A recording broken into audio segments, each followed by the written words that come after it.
आप सभी को मेरा नमस्कार। क्वांटम हार्मोनिक ऑसिलेटर के फर्स्ट लेक्चर में हमने देखा था कि कैसे हम 1D, 2D और 3D में वेव फंक्शन कैसे लिखेंगे और साथ ही साथ इसकी एनर्जीज क्या होगी। और इसके साथ ही हमने ये भी देखा था कि कैसे 2D और 3D में डिजेनरेसी होती है। ठीक है, तो इसको एक बार थोड़ा सा रिवाइज कर लेते हैं, फिर हम आगे बढ़ते हैं। तो चलिए, तो क्वांटम हार्मोनिक ऑसिलेटर की अगर मैं बात करूं तो क्वांटम हार्मोनिक ऑसिलेटर का जो वेव फंक्शन जो होता है, इन जनरल जो वेव फंक्शन जो होता है वो कुछ इस प्रकार से होता है, अल्फा अपॉन 2^n⁴n√π, और इसका पावर हो जाएगा आपका हाफ, और e⁻−α²x² अपॉन 2, और क्या हो जाता है आपका hn⁴x। तो ये क्या आता है आपका, ये आपका वेव फंक्शन होता है जिसको आपको याद रखने हैं। ठीक है, देन इसकी एनर्जी जो होती है that is En=n+12 h cross omega, ये कुछ इस प्रकार से होता है आपका। ठीक है, साथ ही साथ अगर आपको 1D का पता है, ये किसके लिए है आपका, 1D के लिए है। ठीक है, 1D का आपको लिखने आ जाता है तो आप 2D भी लिख सकते हो, 3D भी लिख सकते हैं। ठीक है, साथ ही साथ उसके एनर्जीज भी आप लिख सकते हैं। ठीक है, अब अगर मैं 2D और 3D की अगर मैं बात करूं, 2D और 3D में जो डिजेनरेसी जो होता है, ठीक है, तो क्वांटम हार्मोनिक ऑसिलेटर में जो डिजेनरेसी जो होता है दैट इज G=n+1। तो 2D के लिए कितना होता है डिजेनरेसी जो है, n+1 होता है। जैसे मैं ग्राउंड स्टेट की बात करूं तो n=0 आ जाएगा, तो n=0 के लिए डिजेनरेसी कितनी हो जाएगी, एक ही होगी, मतलब नॉन डिजेनरेट होगा। राइट, देन अगर मैं फर्स्ट एक्साइटेड स्टेट की अगर मैं बात करूं तो ये कितना हो जाएगा आपका, 1 हो जाएगा। n=1 लेंगे तो n=1 लेंगे तो कितना हो जाएगा, G=2 हो जाएगा, तो उसकी डिजेनरेसी कितनी होगी, 2 होगी। फिर देन ये जो है इंक्रीज होता चलेगा 2, 3, 4 कुछ इस प्रकार से। राइट, अगर मैं 3D की अगर मैं बात करूं तो इसके लिए जो डिजेनरेसी होता है वो होता है आपका n+1 n+2 अपॉन कितना होता है आपका 2। तो ये कुछ इस प्रकार से इसका 3D का डिजेनरेसी होता है। तो ये सारी चीज़ें जो है हमने लास्ट लेक्चर में देखी थी। ठीक है, चलिए अब आगे बढ़ते हैं इसमें। ठीक है, हम नेक्स्ट इसमें टॉपिक लेने वाले हैं वो है आपका classical turning point. Classical turning point, turning point. तो क्लासिकल टर्निंग पॉइंट की अगर मैं बात करूं, ठीक है, तो इन जनरल अगर मैं कहना चाहूं तो कुछ इस प्रकार से होगा कि सपोज अगर हम क्वांटम मैकेनिक्स की बात कर रहे हैं तो क्वांटम मैकेनिक्स जो है किस पॉइंट पे क्लासिकल मैकेनिक्स में चेंज हो जाएगा, या इसके उल्टा अगर हम बोलना चाहें तो क्लासिकल मैकेनिक्स जो है किस पॉइंट में क्वांटम मैकेनिक्स में चेंज हो जाएगा। ठीक है, तो उस पॉइंट को हम क्या बोलते हैं, क्लासिकल टर्निंग पॉइंट कहते हैं। ठीक है, अब चलिए देखते हैं यहाँ पे, जैसे थोड़ा सा रिवाइज कर लेते हैं यहाँ पे, है ना। ये जो पोटेंशियल था दैट इज Vx कितना था आपका, हाफ m⁻²x², ये कुछ इस प्रकार से था आपका। ठीक है, ऑसिलेटर का जो आपका पोटेंशियल है वो कुछ इस प्रकार से मिलता है। ठीक है, तो क्या हो जाएगा आपका, चलिए, तो ये कुछ इस प्रकार से आप इसको ड्रॉ कर सकते हैं, ये ऐसा बनेगा इसका।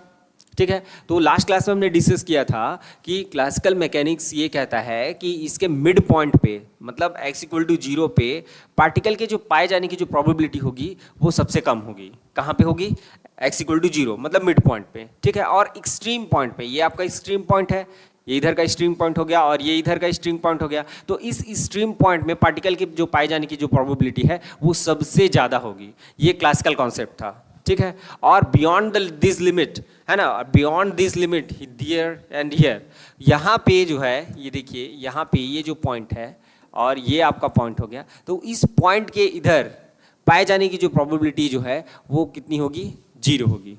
ठीक है, यहाँ इधर पाए जाने की जो प्रोबेबिलिटी है वो क्या हो जाएगी, 0 हो जाएगी। कुछ इस प्रकार से था आपका, क्लियर है क्या। चलिए आगे बढ़ते हैं इसमें, और इसमें क्लासिकल का जो क्वांटम का जो वेव था, है ना, क्वांटम वेव फंक्शन जो था वो कुछ इस प्रकार से था आपका। ठीक है, ये आपका क्या है, साई का है, और ये Vx वर्सेस x है, Sai x versus x and Vx versus x, ये कुछ इस प्रकार से हमने ड्रॉ किए हुए हैं। ठीक है, तो क्वांटम मैकेनिक्स क्या बोलता है कि beyond this limit there is a possibility. ठीक है, बहुत थोड़ा पॉसिबिलिटी है कि ये इस लिमिट से आगे भी आपको पार्टिकल मिल सकता है। क्लियर है, ये कौन सा कॉन्सेप्ट है आपका, ये क्वांटम का कॉन्सेप्ट है। क्लियर है क्या, ये सारी चीज़ें हमने देखी थी। ठीक है, तो चलिए, तो अगर मैं क्लासिकल टर्निंग पॉइंट की अगर मैं बात करूं तो according to classical mechanics there is no probability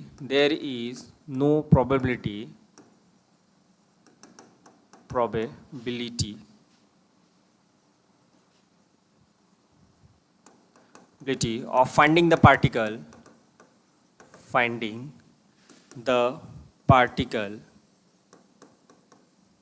outside the limit, but according to quantum mechanics, there is some probability of finding the particle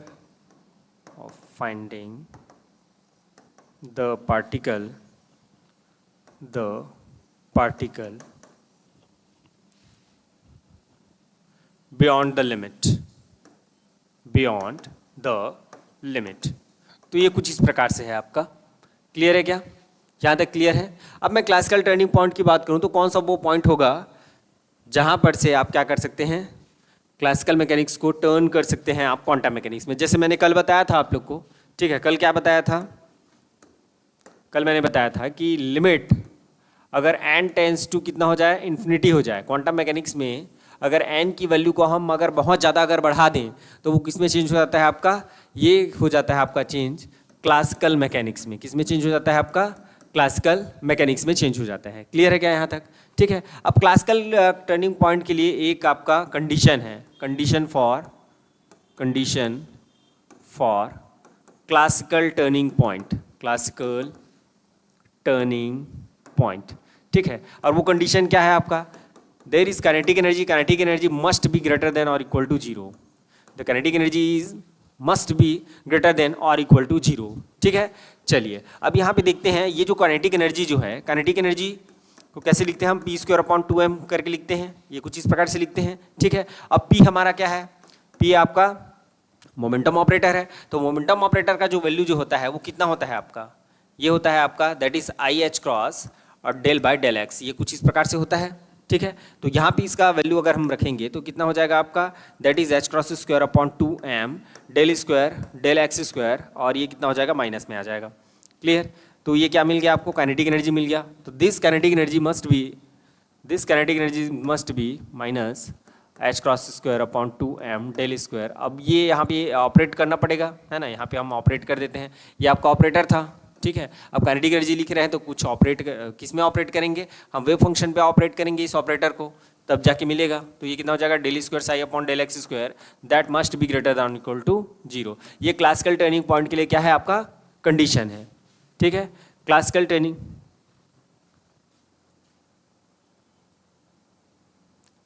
turning point के लिए ये आपका कंडीशन हो जाएगा. क्लियर है क्या? 1 minute, there is sound problem. Hello. Okay.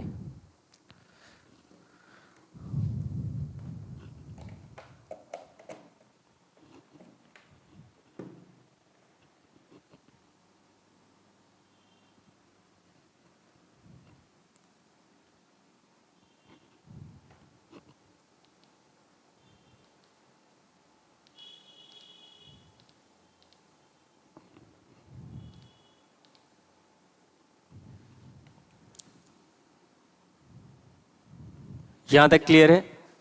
चलिए अब आगे बढ़ते हैं इसमें. ओके. क्वेश्चन करते हैं तब आप लोग को क्लियर होगा.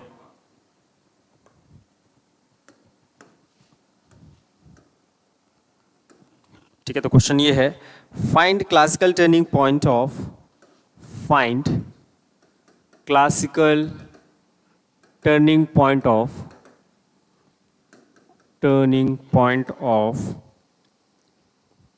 Ground state of 1D harmonic oscillator.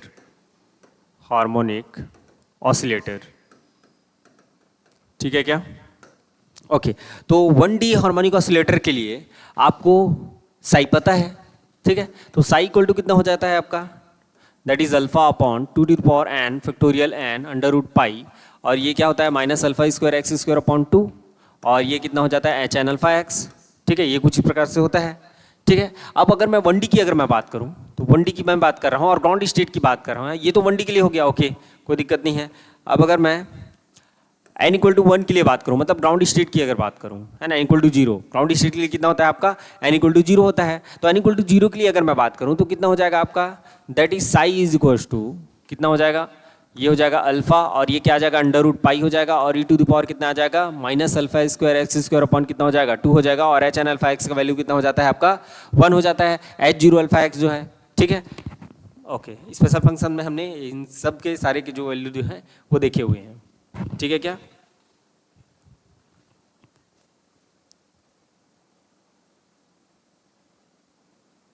Okay,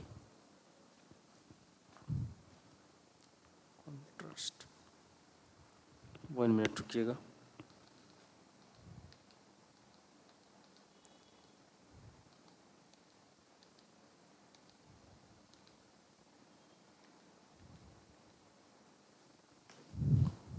चलिए अब आगे बढ़ते हैं इसमें। ओके, तो हमारे पास क्लासिकल टर्निंग पॉइंट के लिए क्या फॉर्मूला है, हमारे पास classical turning point for classical turning point, ठीक है। ये क्या होता है, minus H cross square upon 2m that is del square psi upon del x square that is greater than equal to 0। ये क्या होता है आपका क्लासिकल टर्निंग पॉइंट होता है। तो इसको सिंपली अगर लिखना चाहें तो del square x upon del square psi upon del x square that must be greater than और इक्वल टू 0, ये ऐसा हो जाएगा। चलिए अब इसको डिफ्रेंशिएट कर देते हैं, that is del by del x of alpha upon under root pi, और ये कितना हो जाएगा, minus alpha square x square upon कितना हो जाएगा 2। तो इसको डिफ्रेंशिएट करेंगे तो कितना आ जाएगा आपका, alpha upon under root pi, और इसका कितना हो जाएगा आपका, that is minus 2 alpha square x, और ये कितना हो जाएगा e to the power minus alpha square. अच्छा, नीचे में 2 भी है ना, 2 और 2 क्या हो जाएगा आपका, कैंसिल हो जाएगा, that is alpha upon under root pi, ये 2 आपका कैंसिल हो गया, माइनस कॉमन हो गया, और ये कितना हो जाएगा आपका अल्फा स्क्वायर है, तो ये अल्फा स्क्वायर एक्स और e to the power minus alpha square x square upon कितना हो जाएगा 2 हो जाएगा, ये कुछ इस प्रकार से। तो डेल बाय डेल एक्स का वैल्यू इतना हो गया। अब del square upon del x square की अगर मैं बात करूँ तो ये कितना हो जाएगा, एक बार और डिफ्रेंशिएट कर दो इसको, तो माइनस अल्फा, इसको भी कॉमन कर दो, that is alpha square upon कितना हो जाएगा under root pi, e to the power minus alpha square x square upon कितना हो जाएगा 2 हो जाएगा, और ये कितना हो जाएगा आपका x का एक बार हो गया। अब एक बार किसका करना है, इसका करना है, तो कितना हो जाता है आपका minus 2 alpha square x upon 2, और e to the power minus alpha square x square upon कितना हो जाता है 2 हो जाता है, ये कुछ इस प्रकार से, राइट।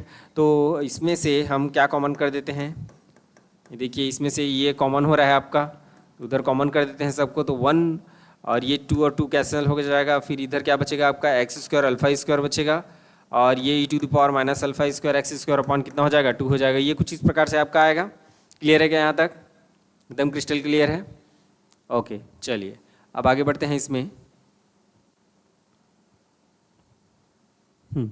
ये क्या हो जाएगा, ये किसका वैल्यू है, del square psi upon del x square की वैल्यू है। अब क्लासिकल टर्निंग पॉइंट के लिए क्या फॉर्मूला होता है, del square psi upon del x square that is must be greater than और इक्वल टू 0, ठीक है।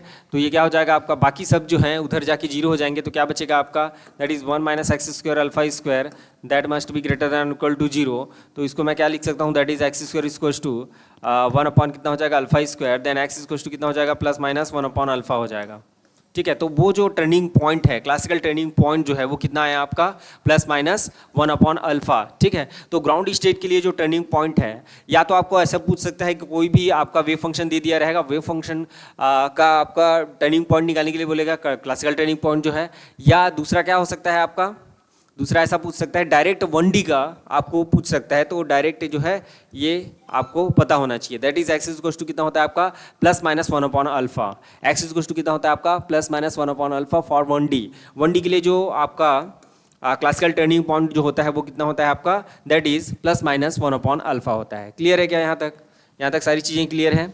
चलिए अब इसमें देखते हैं कि कहाँ पे वो जो है टर्निंग पॉइंट रहेगा, ठीक है। कहाँ गया आपका, इधर है क्या, चलिए इसमें देखते हैं। So this is your classical turning point, है ना, ये देखिए यहाँ पे जो आ रहा है that is minus 1 upon alpha and this is your plus 1 upon alpha. तो ये दो वैल्यूज जो हैं आपको याद होनी चाहिए। क्लियर है क्या, चलिए आगे बढ़ते हैं। ओके, नेक्स्ट क्वेश्चन, एक और क्वेश्चन करना है इसको, find find probability of particle, find probability of particle in quantum mechanically bound region in ground state of 1D harmonic oscillator. एक ऐसा रीजन है जहाँ पे क्या है आपका 1D हार्मोनिक ऑसिलेटर का पोटेंशियल है, तो बाउंड स्टेट जो है उसका प्रोबेबिलिटी क्या होगा, है ना। यहाँ पे बाउंड स्टेट का जो है क्या पूछ रहा है आपका, प्रोबेबिलिटी पूछ रहा है। तो प्रोबेबिलिटी हम कैसे फाइंड करते हैं, ठीक है। सबसे पहली बात तो हम प्रोबेबिलिटी कैसे फाइंड करते हैं, तो प्रोबेबिलिटी फाइंड करने का तरीका क्या होता है, that is p equals to क्या होता है आपका मॉड ऑफ साई स्क्वायर, है ना। या इसको कैसे लिखते हैं, इन जनरल इसको कैसे लिखते हैं, ये कुछ इस प्रकार से लिखते हैं, that is Sai star Sai, और ये dx है। अगर आपका 1D में अगर बात करें तो dx हो जाता है, और 2D में बात करते हैं तो dx dy आ जाएगा, और 3D में बात करते हैं तो कितना आ जाता है आपका, दैट इज डीटा हो जाता है। क्लियर है क्या यहाँ तक? चलिए, अब इसमें वेव फंक्शन तो हमको पता है, ठीक है। वेव फंक्शन क्या होता है 1D के लिए अभी हमने लिखा था, बार बार लिखोगे तो आपको याद हो जाएगा, है ना। तो ये हो जाएगा आपका ग्राउंड स्टेट पूछ रहा है, तो साई 0 हो जाएगा, तो अल्फा अपॉन अंडर रूट कितना हो जाएगा आपका पाई हो जाएगा, दैट इज 1/2, ठीक है। कितना हो जाएगा आपका 1/2। अच्छा, यहाँ पे एक कैलकुलेशन मिस्टेक हुआ था, आप लोग देख लेंगे इसको। यहाँ पे देखिएगा, ये जो alpha upon under root pi है इसका पावर हाफ है ना। अल्फा अपॉन अंडर रूट 1/पाई जो है इसका पावर जो है हाफ है, तो उधर जाके वो 0 ही हो जाना है, बट इसको आप लोग देख लीजिएगा। क्लियर है? हाँ, चलिए, ये कितना हो जाएगा आपका e to the power minus alpha square x square upon कितना हो जाएगा आपका 2 हो जाएगा। तो यहाँ पे चलिए देखते हैं, ये कितना हो जाएगा आपका alpha upon under root pi दोनों के लिए आ जाएगा, ठीक है। और क्या बचेगा आपका, 2 बार उसको लिखना है, इसका कॉन्जुगेट तो यही रहेगा, तो ये फाइनली कितना बन जाएगा minus alpha square x square हो जाएगा, और ये कितना हो जाएगा आपका dx हो जाएगा। यहाँ तक क्लियर है क्या सारी चीज़ें?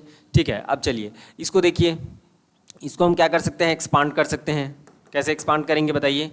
इसको क्या हम क्या कर सकते हैं, एक्सपांड कर सकते हैं। क्या होता है e to the power minus x का expansion 1 minus x upon factorial 1, और क्या हो जाता है that is x square upon factorial 2 minus x cube upon factorial 3, ये कुछ इस प्रकार से होता है आपका, ठीक है। तो यहाँ पे कितना हो जाएगा आपका, हाँ, और यहाँ पे ये बाउंड स्टेट है ना। तो बाउंड स्टेट कहाँ से कहाँ तक होता है, माइनस 1 अल्फा से, है ना। ये कहाँ से कहाँ तक होता है, माइनस 1 अल्फा से 1 अल्फा तक। अभी हमने देखे थे क्लासिकल टर्निंग पॉइंट्स जो हैं, ठीक है। हाँ, तो ये कितना हो जाएगा आपका, फाइनली अगर मैं बात करूँ तो ये कितना हो जाएगा आपका, that is alpha upon under root pi. हाँ, इसको क्या लिखेंगे हम, देखिए ये जो है इवन फंक्शन है आपका, इवन फंक्शन है तो 2 सामने लिख दूँ, और इसको लिमिट को क्या कर दूँ मैं 1 अल्फा कर दूँ, ठीक है। 2 कर दूंगा उसको, इवन फंक्शन है तो ये कितना हो जाएगा आपका 1 minus that is alpha square x square plus alpha square x square upon कितना हो जाएगा इसका स्क्वायर अपॉन फैक्टोरियल 2 और एंड सो ऑन, ठीक है। ये कुछ इस प्रकार से आपका आ जाएगा, और dx, ठीक है। अब इसका हम क्या कर देते हैं, डिफ्रेंशिएशन कर देते हैं। तो डिफ्रेंशिएशन करेंगे तो क्या आ जाएगा, सॉरी इंटीग्रेशन कर देंगे तो क्या आ जाएगा आपका, that is 2 alpha upon under root pi, और ये कितना हो जाएगा आपका, that is x minus alpha square x cube upon factorial 3, और ये कितना हो जाएगा आपका, ये एंड सो ऑन, ठीक है। ज़्यादा सबको करने की आवश्यकता नहीं है। और 0 टू कितना हो जाएगा आपका 1 अपॉन अल्फा हो जाएगा, तो that is 2 alpha upon under root pi, और ये कितना हो जाएगा आपका, that is 1 upon alpha minus कितना हो जाएगा अल्फा की पावर 5 हो जाएगा ये अपॉन 3। तो ये कुछ इस प्रकार से आपका क्या होता जाएगा, वहाँ तक चलता जाएगा। यहाँ तक क्लियर है क्या? ठीक है, सारी चीज़ें क्लियर है, ठीक है। अच्छा, ये थोड़ा सा मिस्टेक हो गया। ये क्या हो जाएगा अल्फा स्क्वायर अपॉन 3, और ये कितना हो जाएगा 1 अपॉन अल्फा क्यूब। तो देखिए 1 अपॉन अल्फा सब में आएगा, ठीक है। और ये जो अल्फा है उससे क्लियर हो जाएगा। इन सब को जब आप सॉल्व करेंगे तो इसका जो वैल्यू आता है दैट इज 0.866, ठीक है। ये क्या है आपका प्रोबेबिलिटी है, इतना प्रोबेबिलिटी आ रहा है। इसका मतलब क्या है, जो हार्मोनिक ऑसिलेटर है, क्वांटम हार्मोनिक ऑसिलेटर से पोटेंशियल से उसको बाउंड होने की जो प्रोबेबिलिटी है वो कितना आता है आपका, दैट इज 86%। कितना परसेंट आ रहा है आपका? 86% आ रहा है। ठीक है, ये जो है जैसे हम हाइड्रोजन एटम की में बात करेंगे तो हाइड्रोजन एटम में बेसिकली क्या होता है आपका, ये न्यूक्लियस है, न्यूक्लियस के चारों ओर क्या है आपका? इलेक्ट्रॉन है। तो इलेक्ट्रॉन जो है इससे बाउंड रहता है कौन सा फोर्स के कारण? कोई कूलम्बियन फोर्स के कारण। तो वो कूलम्ब पोटेंशियल हो गया आपका। और यहाँ पे हम क्या बात कर रहे हैं? एटम का जो बाउंड स्टेट है ना, इलेक्ट्रॉन का जो बाउंड स्टेट है उसको हम क्या कंसीडर करते हैं? कोलम्बियन पोटेंशियल में कंसीडर करते हैं। ठीक वैसे ही यहाँ पे हम क्या कर रहे हैं? हार्मोनिक पोटेंशियल में कंसीडर कर रहे हैं। तो इन दोनों में से है ना, मैं जैसे अगर बात करूँ हार्मोनिक ऑसिलेटर की बात करूँ या कोलम्बियन पोटेंशियल की बात करूँ, कोलम्बियन पोटेंशियल की बात करूं, तो दोनों में से जो बाउंड स्टेट जो है किसका ज़्यादा बाउंड रहता है? इसका ज़्यादा, सबसे ज़्यादा बाउंड होता है, दैट इज़ 86% बाउंड होता है। और इसमें हम पढ़ेंगे आगे हाइड्रोजन एटम में दैट इज़ 32 to 34%, ऐसा समथिंग कुछ आता है। ठीक है, तो ये मोस्ट बाउंडेड पोटेंशियल होता है। कौन सा? Harmonic potential. अगर एग्जाम में आए, ठीक है, आपको कॉन्सेप्चुअल क्वेश्चन जो है वो भी मिलेंगे वहाँ पे सेट में। ठीक है, तो आपको उसमें दिया रहेगा कि हार्मोनिक ऑसिलेटर और कूलम्ब पोटेंशियल, युकावा पोटेंशियल, इन सारे पोटेंशियल का नाम दिया रहेगा। तो सबसे ज़्यादा बाउंड पोटेंशियल जो है वो कौन सा है आपका? हार्मोनिक ऑसिलेटर है। क्लियर है क्या? हार्मोनिक ऑसिलेटर जो है most bounded potential in the nature है। ठीक है, तो इसको अपन लिख ही देते हैं। ठीक है, harmonic potential is the most bounded potential in nature. Harmonic potential is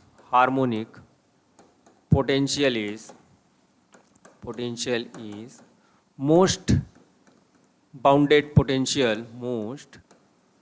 bounded potential in the nature, that is 86% bound होता है। ठीक है, क्या होता है आपका? 86% बाउंड होता है। यहाँ तक क्लियर है क्या?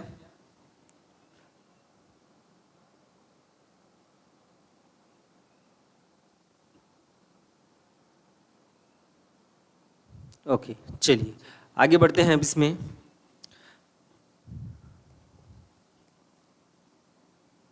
एनालिटिक मेथड में आ जाते हैं। नेक्स्ट जो है एनालिटिक मेथड, या अपन बोल सकते हैं जो ए डैगर, ए कैप आप लोगों ने पढ़ रखा होगा, रेजिंग ऑपरेटर और लोअरिंग ऑपरेटर, है ना। रेजिंग ऑपरेटर इसको बोलते हैं, इसको क्या बोलते हैं? लोअरिंग ऑपरेटर कहते हैं। तो उसी के बारे में हमको क्या करना है? डिस्कस करना है। तो चलिए देखते हैं। हमारा जो एच जो होता है that is nothing but your h²/2m plus half m omega square x square होता है। ये कुछ इस प्रकार से होता है आपका, यही होता है। ठीक है, देन क्या हो जाएगा आपका? That is h/h cross omega. h को मैंने किससे डिवाइड कर दिए?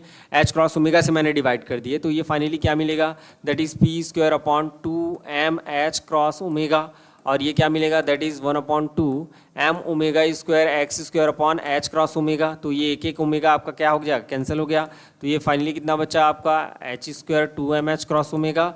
और ये क्या हो जाएगा आपका? That is m omega x²/2h cross. ये कुछ इस प्रकार से। ठीक है, अब इसको और अच्छे से अगर मैं लिखना चाहूँ तो ये कुछ इस प्रकार से लिख सकता हूँ। दैट इज, इसको पहले लिख दिया, दैट इज m ओमेगा/2h क्रॉस। ये हो जाएगा √x, इसका क्या हो जाएगा आपका? स्क्वायर हो जाएगा। और यहाँ पे अगर मैं बात करूँ तो डेट इज p, और ये कितना हो जाएगा आपका? √2mh क्रॉस ओमेगा, और इसका क्या हो जाएगा आपका? स्क्वायर हो जाएगा। ये कुछ इस प्रकार से। ठीक है, तो ये कितना हो जाएगा आपका? √m ओमेगा अपॉन कितना हो जाएगा? 2h cross. और ये क्या हो जाएगा आपका? That is x cap. तो इसको कैसे लिख सकता हूँ मैं? एक बार प्लस करके लिख सकता हूँ, that is √2mh cross omega. ठीक है, और कैसे लिख सकता हूँ इसको? That is √m omega upon 2h cross, that is x cap minus i p cap. और ये क्या हो जाएगा आपका? √2mh cross omega, 2mh cross omega. ये कुछ इस प्रकार से मैं इसको क्या कर सकता हूँ? लिख सकता हूँ। दैट इज h अपॉन क्या हो जाएगा आपका? h क्रॉस ओमेगा हो जाएगा। यहाँ तक क्लियर है क्या? अब यहाँ पे हम डिफाइन करते हैं, यहीं से हम डिफाइन करते हैं raising operator and lowering operator. ठीक है, raising operator and lowering operator. ठीक है, तो ये जो होता है आपका लोअरिंग ऑपरेटर होता है, ये क्या होता है आपका? लोअरिंग ऑपरेटर होता है। और एक जो होता है आपका रेजिंग ऑपरेटर होता है। क्लियर है क्या? है ना, इन सब को हम क्या बोलते हैं? लैडर ऑपरेटर कहते हैं। क्या कहते हैं आप? लैडर ऑपरेटर कहते हैं। ठीक है, ओके, चलिए देखते हैं इसको। ठीक है, तो ladder operator, these are called ladder operator की हम बात करेंगे, और लेडर ऑपरेटर में हम डिफाइन करेंगे यहाँ पे, that is a cap is equals to कितना हो जाएगा, that is m omega upon 2h cross x cap plus p cap, और ये कितना हो जाएगा under root 2m h cross omega. तो ये जो कहलाता है हमारा, ये कहलाता है हमारा लोवरिंग ऑपरेटर। ठीक है, ये क्या कहलाता है हमारा लोवरिंग ऑपरेटर, ये क्या कहलाएगा लोवरिंग ऑपरेटर। और इसी का भाई जो है वो क्या कहलाएगा आपका, that is a cap dagger is goes to under root 2m omega upon 2h cross, और ये क्या हो जाएगा x cap plus p cap, और ये क्या हो जाएगा अंडर रूट, ये माइनस हो जाएगा ना, ओके ये माइनस हो जाएगा आपका, that is minus 2m h cross omega, और ये क्या कहलाएगा आपका, that is nothing but your raising operator. ठीक है, तो ये क्या हो गया आपका लोवरिंग ऑपरेटर हो गया, और दूसरा क्या हो गया आपका रेजिंग ऑपरेटर हो गया। ठीक है, रेजिंग ऑपरेटर क्या करता है और लोवरिंग ऑपरेटर क्या करता है, उसके बारे में थोड़ा सा डिस्कस कर लेते हैं। ठीक है, ओके इसमें थोड़ा सा ऑपरेशन हम देख लेते हैं, उसके बाद हम इसके में आगे बढ़ेंगे। तो that is nothing but a dagger a की अगर मैं बात करूं, तो ए डैगर ए की बात करूंगा तो क्या हो जाएगा, ये ए डैगर क्या है आपका, that is m omega upon 2h cross x cap minus p cap, और ये क्या हो जाएगा under root 2m h cross omega. ठीक है, और ये यहाँ पे क्या है आपका, that is m omega upon 2h cross x cap plus p cap under root 2m h cross omega. यहाँ तक क्लियर है। अब इन दोनों में क्या कर सकते हैं हम, मल्टीप्लिकेशन कर सकते हैं, तो ये कितना हो जाएगा m omega upon h cross. ठीक है, और ये कितना आ जाएगा आपका, दैट इज एक्स स्क्वायर, ये ऐसे होगा। ओके, देन नेक्स्ट क्या हो जाएगा आपका, एक इन दोनों का मल्टीप्लिकेशन होगा आपका। ठीक है, इन दोनों का मल्टीप्लिकेशन, अच्छा यहाँ पे यार अपन एक गड़बड़ कर दिए हैं, उसको यहाँ तक तो ठीक लिखे थे, यहाँ पे हमने आई नहीं लिखा था। ठीक है, तो ये कुछ इस प्रकार से हो जाएगा आपका, ये ऐसा यहाँ पे। ओके, इन दोनों का मल्टीप्लिकेशन होगा, फिर क्या आ जाएगा, ये प्लस हो जाएगा, माइनस माइनस क्या हो जाएगा प्लस हो जाएगा, देन पी कैप का स्क्वायर, और ये कितना हो जाएगा 2m h क्रॉस ओमेगा हो जाएगा। ठीक है, अब आगे क्या हो जाएगा, देखिए इसका मल्टीप्लिकेशन इसके साथ करूँगा तो कितना आ जाएगा आपका, दैट इज़ आई को मैं कॉमन कर देता हूँ, और ये क्या बचेगा आपका m omega upon 2h cross, और ये कितना हो जाएगा 1 upon under root 2m h cross omega, है ना। और ये देखिए x का आपका p के साथ होगा तो p हो जाएगा, और ये क्या हो जाएगा माइनस। ठीक है, इसका इसके साथ होगा तो कितना आ जाएगा आपका पी एक्स कैप हो जाएगा, ये कुछ इस प्रकार से हो जाएगा। ठीक है, अब ये देखिए ये जो कंप्लीट जो है वो h के बराबर है, हमने पहले देखे हुए थे, और यहाँ पे क्या हो जाएगा, देखिए m m आपका कैंसिल हो रहा है, ओमेगा ओमेगा कैंसिल हो रहा है, और कुछ बच रहा है क्या, that is 1 upon that is I upon कितना हो जाएगा, दैट इज़ 2h अपॉन ये 2 और h जो है दोनों बाहर हो जाएंगे, तो दैट इज़ 2h क्रॉस। ठीक है, और यहाँ पे कितना हो जाएगा, that is x with p, commutator x with p, x with p कितना होता है आपका, that is I H cross के बराबर होता है।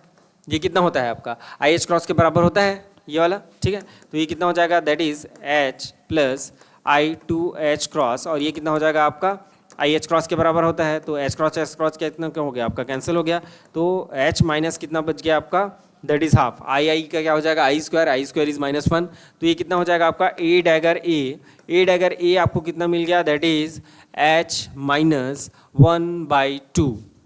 ठीक है, h माइनस क्या मिल गया आपको, दैट इज 1/2, या आप इसको अच्छे से लिखना चाहें तो कुछ इस प्रकार से भी लिख सकते हैं। कैसे लिख सकते हैं,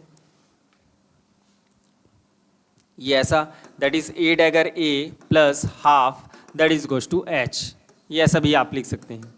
ठीक है, अब हम बात करेंगे आगे लोवरिंग और रेजिंग ऑपरेटर की, लोवरिंग और रेजिंग ऑपरेटर की। क्लियर है क्या, ओके चलिए देखते हैं।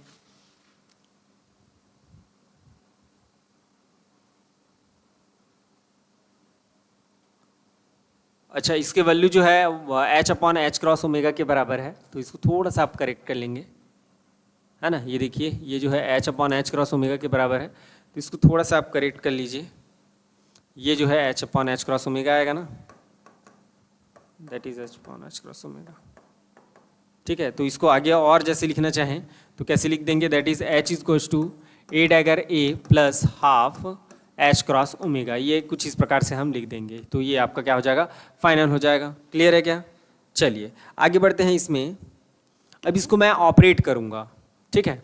जैसे मान लिया जाए H अगर साई एन पे अगर ऑपरेट हो रहा है और क्या दे रहा है ई एन, साई एन अगर दे रहा है, तो इस साई एन को मैं कुछ इस प्रकार से एन स्टेट एन के टर्म्स में इसको रिप्रेजेंट कर सकता हूँ, ठीक है। तो ये क्या हो जाएगा आपका, दैट इज एच एन क्या दे रहा है आपका ई एन एन, ये कुछ इस प्रकार से। क्लियर है क्या? मैं ऐसे रिप्रेजेंट कर सकता हूँ। ये स्टेट है आपका, क्या है आपका, ये क्या है आपका स्टेट है। क्लियर है क्या? चलिए इसी को देखते हैं। तो हमारा जो H operate with psi N that is equals to E N क्या देता है आपका, साई एन देता है। Then H operate with N that is equals to E N psi state N. तो ये इसको आप जो है याद रखेंगे। अब चलिए यहाँ पर से हम क्या करते हैं, ऑपरेट करना स्टार्ट करते हैं। तो हमने ऑपरेट किया that is A dagger A plus half H cross omega that is N that is equals to, ये क्या देगा, ई एन देगा, ठीक है। ये क्या किसकी बात कर रहे हैं हम हार्मोनिक ऑसिलेटर की बात कर रहे हैं। तो ई एन देगा, तो ई एन बेसिकली क्या है आपका, एनर्जी ऑफ हार्मोनिक ऑसिलेटर है। तो हार्मोनिक ऑसिलेटर का जो एनर्जी होता है कितना होता है आपका, that is N plus half an, ये कुछ इस प्रकार से हो जाएगा, ठीक है। अब ये ऑपरेट कर दीजिए दैट इज ए डैगर ए, ये किसके साथ ऑपरेट होगा आपका, एन के साथ ही ऑपरेट होगा, है ना, एन के साथ ऑपरेट होगा आपका, है ना। ये देखिए ये एनर्जी क्या है आपका, एच क्रॉस ओमेगा हो जाएगा, ये ऐसा। तो एच क्रॉस ओमेगा आपका क्या हो जाएगा, कैंसिल हो जाएगा। तो a dagger a operate with n और क्या हो जाएगा, हाफ ऑपरेट विथ एन, और ये कितना हो जाएगा आपका, एन ऑपरेट विथ एन, और ये हाफ क्या हो जाएगा, ऑपरेट विथ एन। तो ये देखिए ये दोनों तो कैंसिल हो गए आपके। तो ये क्या बच जाएंगे आपके, ए डैगर ए एन जो है क्या देता है, N with N dagger N state, है ना। तो ये देखिए ए डैगर ए जो है क्या दे देता है, सीधा उस स्टेट का ही नंबर दे देता है।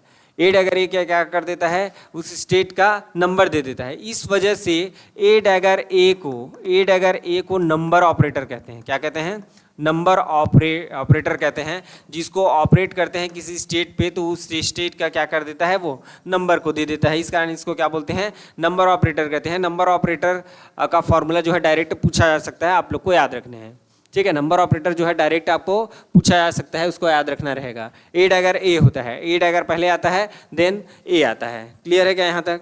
चलिए, या इसको अगर हम और अच्छे से लिखना चाहें, ये तो एन है करके हम बता दिए, तो N cap N that is equals to N N, ये ऐसा कुछ इस प्रकार से। क्लियर है क्या यहाँ तक? चलिए अब आगे बढ़ते हैं इसमें। Next that is A dagger. A dagger की मैं बात करूं तो ए कितना था आपका, that is m omega upon 2h cross, plus में था ना ये, हाँ plus, okay, p x upon कितना हो जाएगा, under root 2m h cross omega, ठीक है। और ये कितना हो जाएगा आपका, that is under root m omega upon 2h cross और minus i p upon under root 2m h cross omega, ये कुछ इस प्रकार से था आपका, ठीक है। अब इन दोनों का क्या कर देते हैं हम, मल्टीप्लिकेशन कर देते हैं। तो ये कितना हो जाएगा, यहाँ पे x था ना, यहाँ पे x था, ठीक है। अब इन दोनों का मल्टीप्लिकेशन हो जाएगा तो कितना हो जाएगा आपका, M omega upon 2h cross, last time जो देखे थे वही हो जाएगा आपका। और ये किस में आ जाता है आपका, माइनस माइनस प्लस हो जाता है और p का स्क्वायर हो जाता है और 2m h क्रॉस ओमेगा हो जाता है, ठीक है। ये कुछ इस प्रकार से हो जाता है। फिर इन दोनों में हम क्या कर देते हैं, हम कॉमन कर देते हैं, किसको, एम ओमेगा अपॉन किसको, 2h क्रॉस को, और 1 upon under root 2m h cross omega को, ठीक है। देखो मैं जितना भी डेरिवेशन करा रहा हूँ, ठीक है, उसमें सभी चीज़ों को आपको याद नहीं रखना है, केवल याद रखना है तो यहाँ पे किसको, नंबर ऑपरेटर को आपको याद रखने हैं। किसको याद रखना है आपको, नंबर ऑपरेटर को याद रखना है। सारी चीज़ों को याद नहीं रखना है। डेरिवेशन मैं इसलिए करा रहा हूँ ताकि आप लोग को ऐसा ना लगे कि ये कहाँ से आ गया, ठीक है। तो आपको याद रखना है कि ये नंबर ऑपरेटर जो है ये इतना होता है। तो सेट के पॉइंट ऑफ व्यू से अगर हम देखें तो ये जो है ज़्यादा इंपॉर्टेंट है। क्लियर है क्या? चलिए आगे बढ़ते हैं इसमें। हाँ, अब इसका मल्टीप्लिकेशन होगा इसके साथ, किसके साथ, पी एक्स के साथ, है ना, और इसका मल्टीप्लिकेशन होगा इसके साथ, ठीक है। तो देख लेते हैं हम कितना आ रहा है, दैट इज माइनस कितना हो जाएगा एक्स पी, और कितना हो जाएगा ये वाला पार्ट कितना हो जाएगा, आई तो इसमें कॉमन निकलेगा, दोनों में से आई कॉमन हो जाएगा, और ये कितना हो जाएगा आपका प्लस पी एक्स एक्स, ये कुछ इस प्रकार से। ठीक है, ये तो आपका कितना होता है, आपका H upon h cross omega होता है, ये अभी हमने देखे थे। और ये कितना हो जाएगा, दैट इज एम एम, और ओमेगा ओमेगा कैंसिल हो गया, तो कितना बच गया, 1/2 एच क्रॉस हो गया, और ये आई पर आ गया, और इसका माइनस भी हम कॉमन कर देते हैं, ये हमने माइनस कॉमन कर दिया, तो एक्स पी एक्स, इसको एक्स ले लो चलो, और ये कितना हो जाएगा, माइनस पी एक्स एक्स हो जाएगा।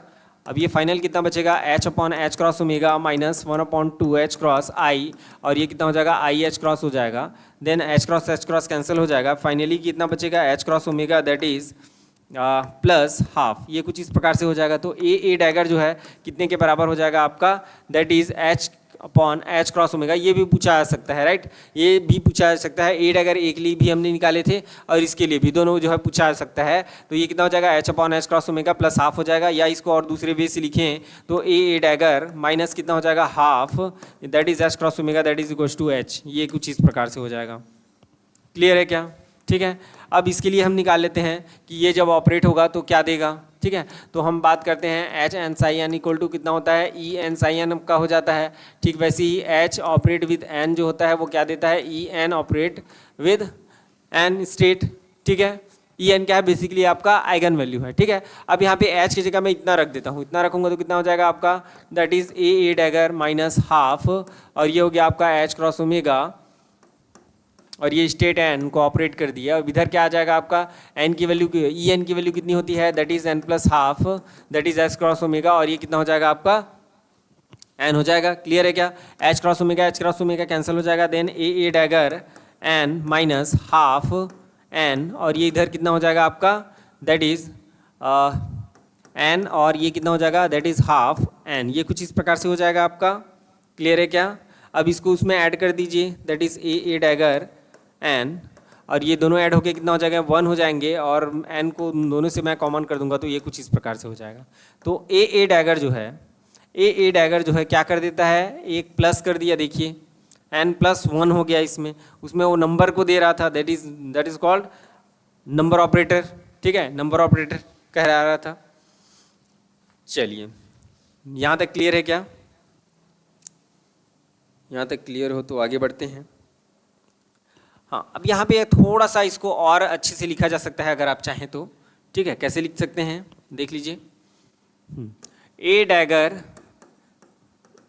N cap, sorry state n that is equals to n state n plus 1 n. तो ये जो एन जो होता है इसी को तो हम बोलते हैं ए डैगर ए है करके, या फिर नंबर ऑपरेटर बोल सकते हैं इसको, क्या बोल सकते हैं, that is nothing but your number operator, ठीक है। ये नंबर ऑपरेटर, ये यही होता है ना नंबर ऑपरेटर आपका।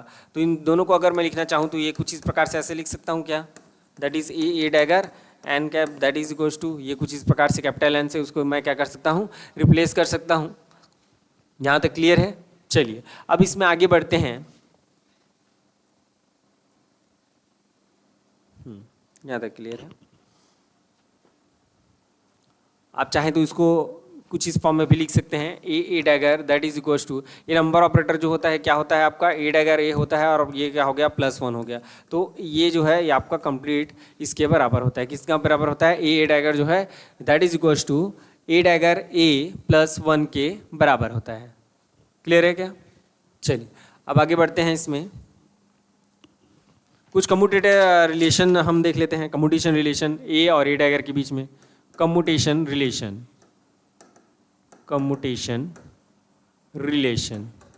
ठीक है। तो कम्यूटेशन रिलेशन हम देख लेते हैं, सब ठीक चल रहा है, ओके ठीक। तो अभी हमने देखे थे ये जो एन जो है, n is nothing but your a dagger a, इसको हम क्या बोलते हैं, नंबर ऑपरेटर कहते हैं, नंबर ऑपरेटर कहते हैं। यहाँ तक क्लियर है क्या, नंबर ऑपरेटर तक क्लियर है आपको, ठीक है। और इसी में आता है आपका इसका भाई दैट इज n+1, और ये क्या होता है आपका ए डैगर होता है, क्या होता है आपका ए डैगर होता है, ये कुछ इस प्रकार से होता है। चलिए अब इसमें देख लेते हैं ए डैगर का वैल्यू कितना होगा, ए डैगर का वैल्यू कितना होगा। तो इसको मैं जैसे लिखूंगा तो ए डैगर लिखूंगा, देन माइनस कितने क्या हो जाएगा, ये ए डैगर ए हो जाएगा, ठीक है। तो ए डैगर जो है, ए डैगर किसके बराबर है आपका, n+1 के बराबर है, और ये किसके बराबर है आपका, दैट इज ए डैगर ए जो है किसके बराबर है आपका, n के बराबर है। तो n और n क्या हो जाएगा, आपके कैंसिल हो जाएंगे, तो दैट इज इक्वल्स टू 1। तो कितना आ जाएगा, ए डैगर जो है कम्यूटेशन ऑफ ए डैगर ठीक है, तो ये कितना हो जाएगा 1 के बराबर हो जाएगा। और इसका अपोजिट अगर लूँ तो ए डैगर ए अगर मैं लूँगा तो किसके बराबर हो जाएगा, -1 के बराबर हो जाएगा। आप लोग अपोजिट का निकाल लीजिएगा। यहाँ तक क्लियर है क्या, कर लोगे, एकदम क्रिस्टल क्लियर है सारी चीज़ें, ठीक है। चलिए अब आगे देखते हैं इसमें। इसी में अगर हम आगे देखें तो ए को हम ऑपरेट करते हैं किसके साथ, दैट इज़ एन के साथ। तो कितना आ जाएगा देखिए, दैट इज़ ए, और ये कितना हो जाएगा एन, एन कितना है आपका, दैट इज़ ए डैगर ए, ये कुछ इस प्रकार से है। तो इसमें क्या हो जाएगा आपका, ए डैगर पहले कॉमन हो जाएगा तो ए विद ए आ जाएगा, और बाद में क्या हो जाएगा, दैट इज़ ए डैगर ए बाद में कॉमन हो जाएगा। तो ये क्या हो जाएगा आपका, ये तो 0 के बराबर हो जाएगा, दोनों जो है क्या हो रहे हैं, सेम हो रहे हैं। और ए डैगर का कितना होता है आपका 1 होता है, तो कितना आ जाएगा, ए कैप आ जाएगा। तो A with A N cap कितना हो जाएगा आपका, ये हो गया। ये इस प्रकार के क्वेश्चन आपको मिल सकते हैं, ठीक है। ये जो हमने पहले जो बताया वो केवल कॉन्सेप्ट था कि ए डैगर और ए जो है कहाँ से आए हैं, और ये जो अभी मैं बता रहा हूँ वो जो है आपको डायरेक्ट पूछा जा सकता है। क्लियर है क्या, चलिए आगे देखते हैं इसमें। ए को हम, ए डैगर को हम ऑपरेट कर देते हैं एन के साथ, तो ये क्या हो जाएगा आपका, दैट इज़ ए डैगर और ए डैगर ए हो जाएगा। और ऐसे कंडीशन में ए डैगर कॉमन होगा, दैट इज़ ए डैगर ए, और ये क्या हो जाएगा आपका, that is plus A dagger और ए बाहर हो जाएगा, तो ये तो आपका 0 के बराबर हो जाएगा। और ये फाइनली कितना हो जाएगा आपका, दैट इज़ ए डैगर, और ये कितना के बराबर हो जाएगा आपका, दैट इज़ -1, तो ये कितना हो जाएगा आपका, माइनस ए डैगर आ जाएगा। कितना आ जाएगा आपका, that is minus A dagger हो जाएगा। क्लियर है क्या यहाँ तक, एकदम क्रिस्टल क्लियर है। चलिए अब आगे बढ़ते हैं और कुछ ले लेते हैं हम। तो that is H is equals to होता है आपका, that is A dagger A plus half H cross omega, ये ऐसा होता है, इतना होता है, ठीक है। अब इसका देख लेते हैं, इसको ऑपरेट करते हैं किसके साथ, ए के साथ। ए के साथ ऑपरेट करेंगे तो कितना हो जाएगा आपका, ये हो जाएगा ए और ए डैगर ए प्लस हाफ, और ये कितना हो जाएगा एच क्रॉस ओमेगा, ये कुछ इस प्रकार से होगा। एच क्रॉस ओमेगा तो कांस्टेंट है, उसको कॉमन कर देते हैं। अंदर क्या बचा आपका, ए with A dagger A plus half, ये ऐसा हो जाएगा, ठीक है। कांस्टेंट के साथ कितना होता है, कांस्टेंट के साथ कितना होता है बताइए, कांस्टेंट के साथ कितना हो जाएगा आपका, डायरेक्ट जो है वो 0 के बराबर हो जाएगा, ठीक है क्या। हाँ, अब ये हो जाएगा आपका एच क्रॉस ओमेगा और ए विद ए डैगर ए हो जाएगा, ठीक है। तो एच क्रॉस ओमेगा इसको बाहर कर देते हैं। और हाँ, यहाँ पे देख लीजिए मैं किसको कॉमन कर रहा हूँ, ए डैगर, तो ए विद ए हो गया, ठीक है। और ये क्या हो जाएगा आपका, दैट इज़ ए डैगर और ए बाहर आ जाएगा, ये कुछ इस प्रकार से, that is H cross omega. और ये कितना हो जाएगा आपका, 0 के बराबर हो जाएगा, और इसका वैल्यू कितना होता है, ए डैगर का 1 होता है, और ये क्या आ जाएगा, ए कैप आ जाएगा, ये कुछ इस प्रकार से। तो ए विद एच जो है वो आपका कितना हो जाएगा, ए विद एच जो है H cross omega A cap के बराबर हो जाएगा। यहाँ तक क्लियर है क्या, ठीक है। अब आप लोग के लिए कुछ होमवर्क दे दिया जाए, ठीक है। तो चलिए इसमें आप निकालिएगा, इसमें आप निकाल लीजिए ए डैगर एच, ठीक है। ए डैगर एच कितना होगा, और एन विद एच भी निकाल सकते हैं आप, एन विद एच जो है वो कितना होगा, क्लियर है क्या।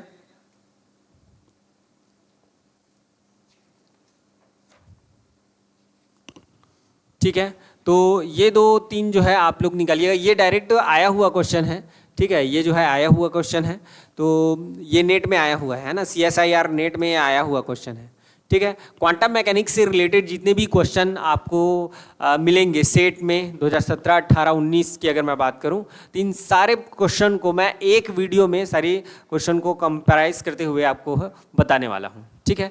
तो इसके लिए थोड़ा सा आप लोग वेट कीजिए। तो जितने भी सेट के क्वेश्चन हैं, जैसे जैसे हम सब्जेक्ट कंप्लीट करते जाएंगे उसका वीडियो मैं जो है आप लोग को देते जाऊंगा। क्लियर है क्या।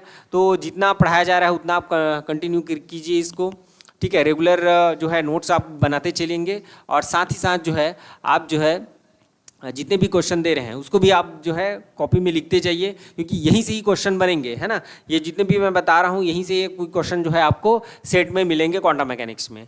और मैथमेटिकल फिजिक्स की बात करूँ तो मैथमेटिकल फिजिक्स में आपको केवल कॉन्सेप्ट जो है वो आपका इम्पॉर्टेंट रहेगा। मैं ज़रूरी नहीं बोलूँगा कि वहाँ से क्वेश्चन आ जाए, ठीक है। तो there is some possibility, but mathematical physics में ऐसा होता है कि कोई भी क्वेश्चन आ जाता है आपका, ठीक है। तो उसके लिए आपको प्रिपेयर रहना है। कॉन्सेप्ट आपको अगर पता है तो डेफिनेटली आप जो है उसको सॉल्व कर पाएंगे। क्लियर है क्या। चलिए, तो आज की क्लास को हम क्वांटम मैकेनिक्स में यहीं ख़त्म करते हैं। मिलते हैं अगले वीडियो में, थैंक यू।